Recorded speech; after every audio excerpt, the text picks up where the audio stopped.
या देवी सर्वभूतेषु प्रकृतिरूपेण संस्थिता नमस्तस्यै नमस्तस्यै नमस्तस्यै नमो नमः। आर्यम परिवार के सभी सदस्यों को हार्दिक अभिनंदन और हार्दिक साधुवाद, हार्दिक स्वागत। और आज विश्व पर्यावरण दिवस की बहुत बहुत बधाइयाँ, बहुत शुभकामनाएं। आप जहाँ भी हैं, दुनिया के जिस भी कोने में हैं, जहाँ भी बैठ कर के हमारे इस प्रोग्राम को देख रहे हैं, वहाँ इस बात का प्रयास करें कि कैसे भी संभव हो आप अपने स्तर से, अपने लेवल पर जो भी कर सकें, वो पर्यावरण को सुव्यवस्थित करने के लिए, उसको प्राण देने के लिए, उसको शक्ति देने के लिए अपनी तरफ से योगदान करें। और बहुत सारे जन आप में से करने भी लगे हैं, निरंतर कर रहे हैं, अपने घरों में भी स्थापित कर रहे हैं और अपने यहाँ सब तरह से उसका एक काम कर रहे हैं। क्योंकि क्या होता है कि हमारे जो प्रकृति है, हमारी जो संस्कृति है, हमारा जो शास्त्र है, हमारा जो हिंदुत्व है, हमारा जो धर्म की देशना है, उसमें प्रकृति के साथ बड़ा गहरा एक जुड़ाव है। हम मनुष्यों का बड़ा गहरा जुड़ाव प्रकृति के साथ है। और अगर हम उस प्रकृति से अपने गहरे जुड़ाव को किसी भी तरह के वैचारिक प्रभाव के चलते या किसी भी तरह के किसी दबाव के चलते या किसी भी तरह के आर्टिफिशियलनेस के चलते उससे पिछड़ जाते हैं, उससे दूर हो जाते हैं, तो ऐसा मानकर चलें कि आप अपने जीवन की मुख्य लय से दूर हो जाते हैं, अपने जीवन की मुख्य धुरी से दूर हो जाते हैं।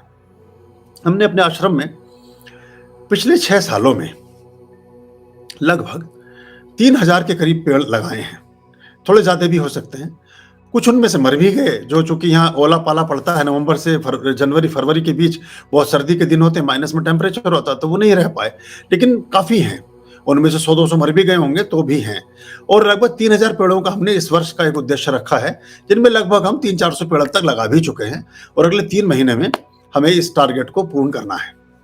और हमारे आश्रम में, जहाँ जिस भूमि पर हम अवस्थित हैं, जिसमें हमारे भूभाग है, जिसमें आश्रम लगा है, स्थित है, उसमें हमारे पास 5700 पेड़ पहले से विद्यमान थे हमारे इस जगह में।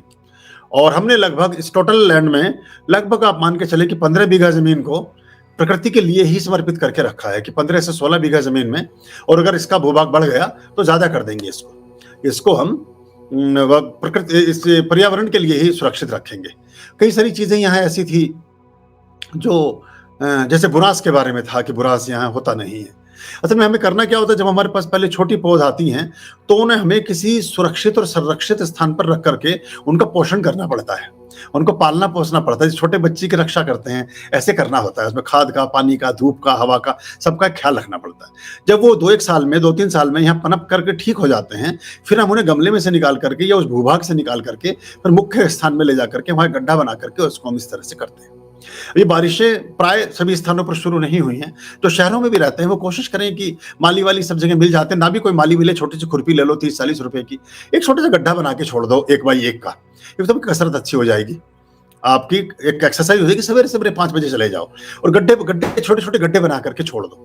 उन गड्ढों में जब जैसी बारिशें शुरू होंगी, उनमें जल का संचय होना शुरू हो जाएगा और वो जमीन बहुत अच्छे से पानी को ऑब्जर्व करके बहुत फर्टाइल और बहुत अच्छी हो जाएगी। और बढ़िया हो सके तो अगर घर में जो आपके पास छिलके बचते हैं फलों के, जो सब्जियों के, किसी के और थोड़ा सा बड़ा गड्ढा है, उसमें जाकर के वो भी आप डाल सकते हैं, जो साफ हो, ठीक हो।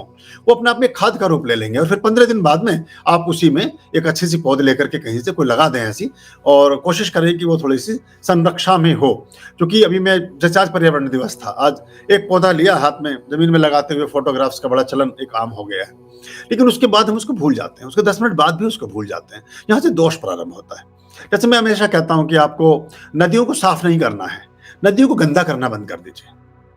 आपको समाज में पोल्यूशन कम नहीं करना है, जो कर रहे हो बस उसको बंद कर दीजिए। आपको समाज में किसी को ज्यादा जागृति, आपको कोई अधर्म को नहीं मिटाना है, किसी पाप को नहीं मिटाना है, अपने जीवन में शुभत्व को ले आइए। आपको पेड़ों को ना भी लगा पाए तो जो पेड़ जहां भी लगे हैं उनकी सुरक्षा करने में लग जाइए। ये भी बहुत बड़ा उपकार होगा, ये बहुत बड़ी बात होगी। हम पेड़ों के प्रति, प्रकृति के प्रति बड़े उदासीन हैं और उसके महत्व को ऐसे समझते नहीं हैं। मैं लगभग 20 साल पहले मिडल ईस्ट गया, तो वहाँ मस्कट में मैं एक प्रोग्राम था मेरा, तो जब मैं वहाँ से लौटा, तो मुझे किसी ने बताया कि यहाँ उससे 5-10 साल पहले जगह-जगह थूक देते थे लोग, गुटखा खा करके, पान खा करके जगह-जगह थूक देते थे।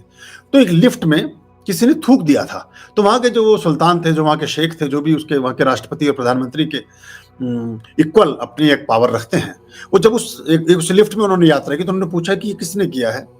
तो उन्होंने कहा कि किसी ने किया होगा, तो उन्होंने उसी दिन जाकर के सबसे पहले एक नियम बनाया कि कल से कोई भी व्यक्ति अगर पान चबाता हुआ या गुटखा खाता हुआ मिले, तो उसको मुँह में तेजाब डाल दीजिए। मतलब ये हालाँकि बड़ी अतिरेक वाली बात है, लेकिन कभी-कभी हमें लगता है कि कुछ मनुष्य शायद ऐसे ही, और वहाँ देखिए बड़ा डिसिप्लिन है, और वहाँ बड़ा एक लोगों को बड़ा अच्छे से सब चीज़ें फॉलो करते हैं। तो क्या जब तक बहुत बड़ा अनुशासन हमारे ऊपर हावी ना हो जाए, तब तक हम उस चीज़ को नहीं समझते। तो हम पर्यावरण के संगी साथी हो सकेंगे, तो हमारा जीवन बहुत अच्छा हो सकेगा। तो हमें प्रकृति के बारे में बहुत गंभीर होने की ज़रूरत है। तो हम अगर कोई कहीं बेल लगी है, कहीं कोई पौधा लगा है, कोई उसको तोड़ रहा है, फोड़ रहा है, हम उसको कोई हम बड़े उदासीन हैं उन सब के प्रति। और हम ऐसा नहीं है कि कोई पेड़ों को लगाने के लिए आपको वनों में ही जाने की ज़रूरत है, जंगलों में जाने की ज़रूरत है, ऐसा नहीं है।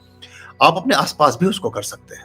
हमने एक काम और शुरू किया था। देखिए, एक और बड़ी अच्छी मैं घटना आपको शेयर करूँ। मैडम मैदाग्लीन हुई हैं पश्चिम में। वो क्या करती थी, वो ट्रेन से सफ़र में उनकी जर्नी, वो कविताएँ लिखती थी और उन्होंने यात्राएँ बहुत की। तो वो जब भी जिस भी ट्रेन में बैठती थी, अपने साथ एक छोटा-सा पाउच रखती थी, और पाउच में बीज होते थे, फूलों के पौधों के बीज, यानी फूलों के बीज होते थे। और वो खिड़की के पास वाली सीट लेकर के, और वो पैसेंजर जो सबसे आम वाला डब्बा होता है, सबसे साधारण ट्रेन होती है, उसमें सफ़र करती थी, और हाथ निकाल-निकाल के मुट्ठी भर-भर के वो चारों तरफ फेंकती रहती थी खिड़की से बाहर। तो एक बार कोई ऐसे यात्री साथ में बैठे, तो उन्होंने पूछा कि मैडम आप ये क्या कर रही हैं? तो बोले नहीं, ये मैं कुछ बीज डाल रही हूँ, फूलों के बीज डाल रही हूँ। तो उन्होंने कहा कि इससे क्या होगा? तो कहती नहीं, कोई बात नहीं, ये मैंने अगर एक मुट्ठी बीज डाले, इनमें से 5 पौधे भी उग गए, तो मुझे अच्छा लगेगा। तो उसने कहा अच्छा, आप यहाँ से निरंतर आती जाती हैं क्या? इस ट्रेन से आप यात्रा करती हैं क्या? रोज़ाना ही आपका रूटीन है क्या? बोले नहीं, मैं तो कभी इस ट्रेन से दोबारा नहीं आऊँगी। मैं तो ट्रेन इसीलिए पकड़ती हूँ कि मैं सब जगह जा करके ये फूल बिखेर दूँ, और सब जगह जब ये फूल, बारिशों से पहले वो ये काम करती थी, 2-3 महीने की यात्रा करती थी, और वो सब ये काम और सब जगह फैलाती थी उसको, जब उसका सीज़न आता है फूलों के अंकुरित होने का, बीजों के अंकुरित होने का। तो उन्होंने कहा कि जब आप इनको देख नहीं पाएँगी, आपको इनसे पता नहीं चलेगा कि आपको कैसा लग रहा है, तो आपको क्या फ़ायदा हुआ? ये जो हमारी ये मानसिकता है ना, फ़ायदा, मेरा क्या फ़ायदा? हमें क्या मिलेगा? अरे! ये इससे ऊपर उठिए। जब तक आप इस विचारधारा से ऊपर नहीं उठेंगे, आपके जीवन में कभी कोई तरक्की नहीं हो सकती है कि मेरा इसमें क्या फ़ायदा है? इससे अगर हम त्याग सकें, ये बहुत बड़ा एक पता नहीं समाज में कहाँ से आ गया। तो ये उन्होंने पूछा। तो उन्होंने कहा, मैदाग्लीन का जवाब बड़ा सुनने लायक है। वो कहती हैं कि कोई तो गुज़रेगा, कोई तो देखेगा। अगर एक शोक संतप्त, अगर एक दुख से भरे हुए व्यक्ति के मन में एक बहुत ज़्यादा डिप्रेस्ड और बहुत अवसादग्रस्त युवक या युवती के मन में इन फूलों को देखकर थोड़ी सी भी पुलक आ सकी, इन फूलों की क्यारियों को देखकर, इन खिलते हुए फूलों को देखकर थोड़ी सी भी ताजगी भर सकी, तो मेरा परिश्रम जो है सार्थक हो जाएगा। मैं अपने जीवन के इस कृत्य को लेकर के धन्य हो जाऊंगी। तो मैं इसलिए बखेरती हूँ, इसलिए नहीं बखेरती कि मैं इनको आकर के देखूंगी या फूल तोड़ूंगी या सूंघूंगी ये। और दूसरा एक बात और आपसे बताऊं कि जब तक संभव हो, जो बाजार में पुष्प बिकते हैं, उन पुष्पों से तो पूजा पाठ करें और सारी चीजें। हमारे यहाँ देखिए, जब भी पूजा होती है, जितने लोग हमारे साथ जुड़े हुए हैं सब जानते हैं, हम अपने यहाँ के फूल ना के बराबर ही इस्तेमाल करते हैं। हमारे फूल ही फूल अभी हो गए हैं, और लेकिन हम बहुत कम इस्तेमाल करते हैं। ये सब चढ़े ही हुए हैं परमात्मा के ऊपर। ये जब फूल मुस्कुरा रहा है डाली पर, तो परमात्मा ही मुस्कुरा रहा है उस फूल के रूप में। उस फूल से निकलने वाली सुगंध ईश्वरीय गंध ही तो है। और जब चारों तरफ उन पुष्पों से सुगंध विस्तारित हो रही होगी, तो आपको अलग से फिर रूह रोज लाने की जरूरत नहीं पड़ेगी, आपको रूह मोगरा लाने की जरूरत नहीं पड़ेगी, आपको जितनी भी तरह की रूहें आती हैं उनकी जरूरत नहीं पड़ेगी आपको लाने की। आपका पूरा का पूरा वातावरण इतना सुवासित और सुगंधित हो जाएगा, और उन सुवासित और सुगंधित वातावरण को देखने के लिए फिर देवता स्वतः ही वहां प्रकट होने लगेंगे, आपके इर्द गिर्द उपस्थित होने लगेंगे, आपके जीवन में कहीं ना कहीं से समाहित हो जाएंगे। तो अपने घरों में कोई आदमी ऐसा नहीं, मैंने ऐसे भी लोग देखे हैं प्रकृति से संबंधित, और ये मैं आपको उन जगह की बात बता रहा हूँ, मिडिल ईस्ट में, जहाँ पानी नहीं है, कुछ नहीं है, 50 डिग्री टेम्परेचर है, बड़े अच्छे उन्होंने बागान विकसित कर रखे हैं। हमें अच्छे कैसे भी आदमी हो, उनसे हमें हर तरह की अच्छाई को स्वीकार करना चाहिए। 50 डिग्री टेम्परेचर होता है मिडिल ईस्ट में, ये जितने भी दुबई और सारे के सारे हैं, लेकिन इतनी अच्छी क्यारियां, इतना सिस्टम बना रखा, ऑटोमेटिक सिस्टम, कि वहाँ बहुत, मैं मॉरिशस में गया, वहाँ मॉरिशस में 30 डिग्री से ऊपर टेम्परेचर नहीं होता, और लगभग 20 डिग्री से नीचे भी नहीं होता, मतलब लगभग 20 से 35 के बीच ही टेम्परेचर ज़्यादातर रहता है। वहाँ लगभग बारिशों का बड़ा अच्छा सिस्टम है, लेकिन वहाँ प्रकृति चारों तरफ आपको देखने को मिलेगी। हम जो बहुत प्रकृति को मानने वाले थे, हम कृषि प्रधान देश थे, हमने इस देशना को, इस तथ्य को पूरी दुनिया तक भेजा कि हम वृक्षों की पूजा करते हैं, हम पूरी प्रकृति की पूजा करते हैं। अब ये जो हम सूता लपेट रहे, अभी जेठी अमावस गई है, जेठी अमावस पर वट सावित्री व्रत जिन महिलाओं ने किया, आप जिस पर सूता लपेट रहे हैं, वो सूता इस बात का लपेटा जाता है कि हम प्रकृति के संरक्षण का, प्रकृति के संवर्धन का कार्य करेंगे। वो तो हम भूल गए, हम एक मैकेनिकल ढंग से, रोबोटिक ढंग से हमने काम किया, तो उससे हम बाहर आ गए। हर व्यक्ति को चाहिए एक तो ये काम करे, दूसरा आप घर में फल तो खाते ही हैं, जितने भी कोई सेब खाएंगे, आजकल खरबूजा खाएंगे, तरबूज, कुछ तो खाएंगे ही ना, उनके बीजों को डस्टबिन में मत फेंकिए, थोड़ा सा टाइम लगेगा आपको, जरा सा उनको अपने जब मुंह से या तो आप थूक करके निकालेंगे गिलासी में, या कैसे भी इकट्ठा करेंगे, उनको किसी जगह इकट्ठा कर लीजिए, और जब कहीं बाहर जाएं तो उनको सड़क के किनारे फेंक दीजिए। कि नींबू खाया है, संतरा खाया है, मौसमी खाई है, खीरा, तरबूज, जो भी आपने खाया है, और आपको जान के आश्चर्य होगा कि उसमें 30 से 40% बीज अंकुरित हो जाएंगे। तो ये आप बहुत बड़ा एक योगदान करेंगे। और जिस एरिया में आप उस फल को खा रहे हैं, उस निश्चित रूप से उस एरिया में बहुत जगह का ये नहीं लागू हो सकता, कोल्ड स्टोरेज का जमाना आ गया है, लेकिन अधिकांश वो, अगर आप प्लेस के आसपास हैं, अगर आप ऐसी जगह हैं जो रेतीली धरती है, वहां आप तरबूज, खीरा, ककड़ी ऐसी चीजें खा रहे हैं, उनके बीजों को आप फेंकते ही तो हैं, खराब ही तो करते हैं, या वो इधर उधर नाली में बहा देते हैं, डस्टबिन में डाल देते हैं। उनको कहीं इकट्ठा कर लें और कहीं फेंक दें इधर उधर, जब भी जंगल में जाएं, पार्क में जाएं, कहीं जाएं, आपको देख के आश्चर्य होगा। थोड़ा ऑब्जर्व अगर कर सकें, मैं कोई काम ऐसा नहीं कहता जो मैंने ना किया हो। जब मैं नोएडा, दिल्ली में रहता था, मैंने काम खूब किया, और लोग देख देख के बड़े अचंभित होते थे कि ये ककड़ी, खीरे की बेल चढ़ी हुई है, खीरा तो हमने कभी देखा नहीं था, या कैसे हो गया। मैं सुन के चुपचाप साइड से निकल जाता था कि चलो ठीक हो गया काम, कम से कम चलो खीरा तोड़ने के बहाने से ही सही, फिर उस बेल की वो रक्षा भी कर रहे हैं। तो जहां भी ऐसे अहाते हों, जहां भी ऐसी चीजें हों, उन बीजों को जिनको हम व्यर्थ समझकर फेंक रहे हैं, वो सारे के सारे अंकुरित हो सकते हैं। इसके अलावा छोटी पौध ले लीजिए, ज्यादा महंगी नहीं आती, क्योंकि परमात्मिक कार्यों के साथ, प्रकृति के कार्यों के साथ सबसे पहले हम बड़ा पैसा वैसा इस सबको बड़ा जोड़ने लगते हैं। 10 रुपए से लेके 40 रुपए तक की बड़ी अच्छी पौधे मिल जाती हैं, अगर आप थोक में कहीं लेंगे तो उनको लगाने का प्रयास करें। 2-4 पेड़ जरूर लगाएं कहीं ना कहीं, वो सब अच्छा रहेगा आपके जीवन में। और अपने अपने ऑफिस में रखिए, जैसे जितने भी सेकुलेंट, जितने भी ये हमारे जैसे ये लक्ष्मी कमल है ना, और इस तरह के जितने उस वैरायटी के, उस परिवार के जितने भी पौधे हैं, ये इंडोर आउटडोर बड़े अच्छे से हो जाते हैं। पत्थर छटा है, मनी प्लांट है, ये पौधे छोटे से किसी गिलास में, छोटी सी किसी चीज में उसमें बनाइए, और बना करके अपने पास ही रख लीजिए ऑफिस में भी। वो आपको जीवन की ऊर्जा देता रहेगा, वो जीवन के बारे में आपको एक संदेश देता रहेगा, वो जीवन के बारे में आपको एक पता देता रहेगा, और आपको भी जीवंत रखेगा।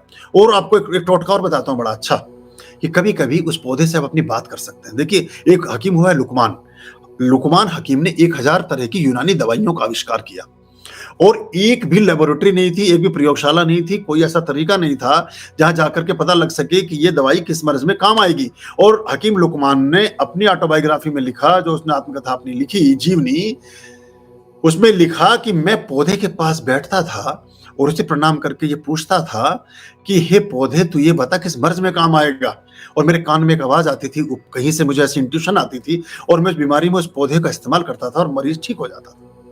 तो ये बड़ा गहरा जुड़ाव प्रकृति के साथ इस बात को बताता है। शमी लगाओगे तो बहुत सारे सवालों के जवाब मिल जाएंगे, पीपल लगाओगे तो बहुत सारे सवालों के जवाब मिल जाएंगे। आप जितने भी पेड़ पौधे लगाते जाएंगे, वो आपके सवालों के उत्तर ही आपको देते जाएंगे। अभी जो मेरठ में आश्रम हो रहा है, वहां का 2 आब की धरती है, यमुना और गंगा के मध्य की धरती है, तो वहां हम 27 के 27 नक्षत्रों की एक वाटिका लगा रहे हैं। जो ऋषि प्रजापति की पुत्री थी 27, उनका चंद्रमा से विवाह हुआ, तो उनके नामों पर 19 से सारे राशियां बनी हैं, 19 से सारा सिस्टम चला है। तो राशि वाटिका और नक्षत्र वाटिका ये हम वहां स्थापित करेंगे, 2-2 वृक्ष सबके लगाएंगे, क्योंकि वहां वो 12 मास सर्वाइव करेंगे। यहाँ लगभग 20 नक्षत्र, 18 नक्षत्र के तो हमारे पास यहाँ पर भी हैं आश्रम में। तो ये अपने पेड़ पौधे अपने पास रखेंगे तो आपके जीवन में बहुत तरह के शुभत्व का उदय होगा। सबसे 24 के 24 घंटे ऑक्सीजन देने वाला अगर कोई प्लांट है तो वो पीपल है। और इस बात को दिमाग से निकाल दीजिए, पीपल अगर स्वतः उगाया है तो गलत अलग बात है, लेकिन छोटा सा पीपल का पौधा भी अपने घर में रखिए, बहुत अच्छा काम करेगा, बहुत तरह की दुर्घटनाओं से बचाएगा। लोगों ने कभी कभी, जैसे गुड पे मास्टर का कभी इलाज नहीं होता, बहुत अच्छा भुगतान करने वाले मरीज का डॉक्टर ठीक से चिकित्सा नहीं करता, क्योंकि उससे लगता है कि इससे पैसे की रैकरिंग रूप से प्राप्ति हो रही है, तो इसको ठीक कर दिया तो ये फिर आएगा नहीं। एक वैद्य जी के पास एक व्यक्ति आते थे, सेठ जी। उनका इलाज चल रहा था बहुत साल से, बीसों सालों से इलाज चल रहा था। उन्होंने अपने बेटे को भी वैद्य की शिक्षा कराई, वो भी क्वालिफाइड होके आ गया। एक दिन दवाई लेने के लिए उन वैद्य जी को गाँव से शहर जाना पड़ा। अब जब वो गाँव से शहर गए तो बेटे को बैठा गए दुकान पर। तो वो जो सेठ जी उनसे दवाइयाँ लिया करते थे, वो उस दिन भूले-भटके वहाँ आ गए। भोले-भटके आ गए तो उन्होंने पूछा कि भैया ये वाला पर्चा मेरा चल रहा है और तुम्हारे पिताजी कहाँ हैं? वो बोले पिताजी तो नहीं, मैं दे देता हूँ, मैं भी क्वालिफाइड हूँ, मैंने भी वैद्य की शिक्षा ली है, मैं भी डॉक्टर हूँ, मैं आपको दवाई दे देता हूँ। वो जब पर्चा देखता है, उनका सारा वो देखता है तो कहता है आपको तो दवाई की ज़रूरत नहीं है, आप तो बिल्कुल ठीक हैं और आप ये मिश्री ले जाओ, थोड़ी सौंफ ले जाओ, ये ले जाओ और अब मेरे ख्याल से तो आपको ज़रूरत इसकी है नहीं। अब आप जो है आराम से घर जाएँ। वो चला जाता है। जब शाम को उसके पिताजी आते हैं तो वो डिस्कस करते हैं भोजन पर जब बैठते हैं तो, कि पिताजी ऐसे-ऐसे वो सेठ जी आए थे गाँव के और उन्होंने पूछा कि मेरी बीमारी का क्या हाल है और वो दवाइयाँ दी, मैंने तो दवा तो ठीक है बहुत दिन से। तो बोले मैं तो उन्हें बेटा पानी के सिरप दे रहा था और चीनी की गोलियाँ देता था। उन्हीं के यहाँ से आए हुए पैसे से ही तो तू डॉक्टर बना है। अगर मैं तो मुझे भी पता है कि वो आदमी 5 साल पहले ठीक हो चुका है, लेकिन अगर आना बंद कर देता तो तू वैद्य कैसे बनता? तो बहुत सारे पंडित पुरोहितों ने, बहुत सारे पुजारियों ने आपको मंदिरों में बुलाने के लिए, मंदिरों में ही परिक्रमा करने के लिए, आपसे अपनी व्यवस्था को चलाने के लिए वहाँ पर पीपल लगा लिए और आपके घरों से पीपल को तिरोहित कर दिया। तो हमारे अंदर बुद्धि का, विद्या का, मेधा का, प्रतिभा का, बहुत सारी चीज़ों के ह्रास भी होने शुरू हुए। इसमें कोई दोष नहीं होता, आप अपने घर में रखें, छोटा-सा पौधा लगा कर के रखें अपने घर में, आपको अच्छा देगा। और जब उसमें आप विशेष रूप से जो विद्यार्थी हैं, जो छोटे बच्चे हैं, जो विद्या अर्जन करना चाहते हैं या जो स्त्रियाँ हैं, जो सोना प्राप्त करना चाहती हैं, देखिए बड़े आप चौंकेंगे मेरी बातों पर, क्योंकि बृहस्पति को रिप्रेजेंट करता है, बृहस्पति गोल्ड को, सोने को रिप्रेजेंट करते हैं, स्वास्थ्य को रिप्रेजेंट करते हैं, हमारी काया, हमारी स्किन को रिप्रेजेंट करते हैं। देखिएगा जब भी स्किन की तुलना होती है वो स्वर्ण से होती है, स्वर्णिम आभा से होती है और उस सबको रिप्रेजेंट गुरु करते हैं। परस्पर दाम्पत्य जीवन को अच्छा करता है, विद्या प्राप्त करने वाले बच्चों को बुद्धिमान और विद्यावान बनाता है। तो ये अगर हम कर लें तो हमारे जीवन में बहुत सारी बातें अच्छी हो सकती हैं। शमी का पौधा लगाने से सभी तरह की दुर्घटनाओं से आप बचे रहेंगे, सभी तरह की आपदाओं से बचे रहेंगे, सभी तरह की समस्याओं से आप बचे रहेंगे। गूगल का पौधा लगाने से आपको कभी भी लंग्स के इन्फेक्शंस नहीं होंगे, है ना? कल्प का पौधा लगाने से आपके जीवन में बहुत तरह की चिंताएं और अवसाद नहीं आएंगे। आप कनेर का पौधा लगाने से जितनी मातृसत्ता है, कनेर के बहुत सारे रंग आते हैं, वो सब ठीक रहेंगी। आप अगर स्वर्ण चंपा लगाते हैं तो माँ बगलामुखी आपसे प्रसन्न रहेंगी। अगर आप नीले रंग के पौधे, नीले रंग के पुष्पों का अधिक प्रयोग कर रहे हैं, नीले पौधों को आप इस्तेमाल कर रहे हैं अपने यहाँ, या जो वो आता है विष्णु, ये आपका कृष्ण कमल लगाते हैं तो उससे जो अपनी विष्णु कांता जिसको बोलते हैं, उससे जो है आपकी काली प्रसन्न रहेंगी। आप अगर धतूरा लगाते हैं, आप अगर आग का पौधा लगाते हैं, आप अगर बेलपत्र लगाते हैं तो भगवान शिव उससे प्रसन्न रहेंगे। अगर आप जो है कदम्ब का पौधा लगाते हैं, अगर आप नीम का पौधा लगाते हैं, अगर आप पीपल का पौधा लगाते हैं तो भगवान कृष्ण उससे खुश रहेंगे। मतलब बड़ी लंबी चौड़ी ये फहरिस्त है पूरी की पूरी। आर्याम अभयाम भज रे चित संततम आर्याम अभयाम भज